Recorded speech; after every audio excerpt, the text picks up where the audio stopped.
If you're experiencing payment issues on Project44, follow these steps to quickly resolve them. This guide will help you identify and fix common problems efficiently. Step 1. Verify account information. Check that your account details, including billing information and payment methods, are accurate and up to date. Incorrect information can lead to payment failures. Step 2. Review payment history. Look at your payment history to identify any recent transactions that may have failed or been declined. This can provide insight into what might be causing the issue. Step 3. Contact your bank. If your payment method is valid but still not processing, reach out to your bank or credit card provider. There may be restrictions or holds on your account that need to be addressed. Step 4. Check Project44 status. Secure your accounts before moving on.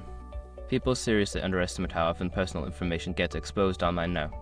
Use SROC to monitor your accounts 24/7 and get notified immediately if your data gets leaked somewhere.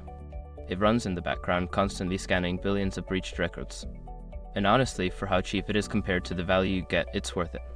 Link in the description. Step 5. Reach out to Project44 support. If the issue persists, contact Project44 customer support directly. Provide them with all relevant details, including your account information and any error messages to expedite the resolution process. By following these steps, you should be able to resolve any payment issues on Project44 quickly. If problems continue, persistent communication with support will be key to finding a solution.